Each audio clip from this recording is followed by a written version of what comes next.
Hey, cold and snow setting in across the country, as we know. It's January after all, including places that don't usually see a whole heck of a lot, like in Texas, where look at this swath of forecast snow coming up over the weekend here. Some great drought relief, by the way. I just tweeted that out for Texas from last week. It's vital to be prepared for the storm, and that also means having your pets prepared. So joining us live to talk about keeping our furry friends safe in the colder months is our favorite veterinarian, Dr. Ruth McPeet.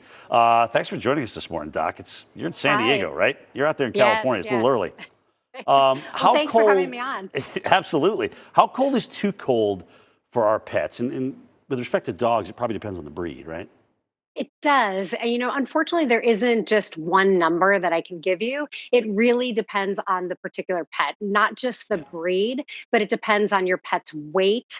It depends on their age and their health and whether they're acclimated to the cold. So, as you can imagine, certain breeds like huskies and malamutes have really thick fur, and they actually have an undercoat that helps keep them protected from the cold weather. But other breeds don't have this, and so they can be more susceptible.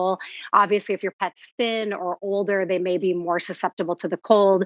A good rule of thumb is really if it's too cold for you, it's probably too cold for your pet.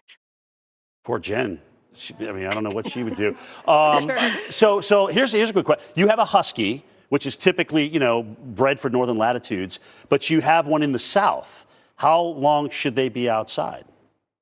Well, again, when it's really cold outside, so definitely when it's 32 or below, I recommend that people really limit how long their pets are outside because, again, it's really important that people realize pets are susceptible to the cold like us. They can become hypothermic, they can suffer from frostbite.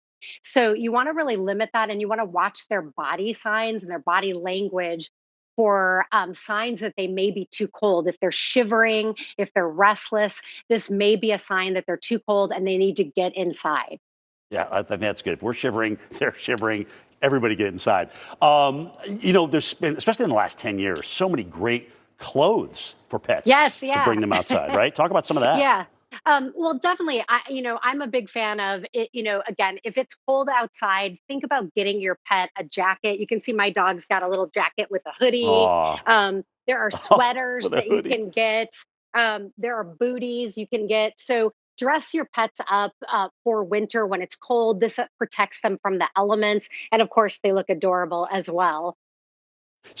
Big time. I don't know who's more adorable, you or the dog this morning. But do some of the pets, and cats especially, do they hide under warm car hood if they Yes, can't find heat somewhere else? yeah, they definitely can. Sometimes cats and wild animals will actually seek shelter under your car. Sometimes they'll actually crawl up under the hood and get next to the engine because it's warm.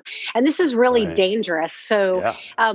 if you can't park in a garage, I always recommend that people just tap their hood, honk their horn before they get in to startle away any hitchhikers that they may have in their car. Dr. Ruth McPeet, thanks for getting up early with us and talking to us about keeping your pets protected in the cold and snow. We'll see you next time.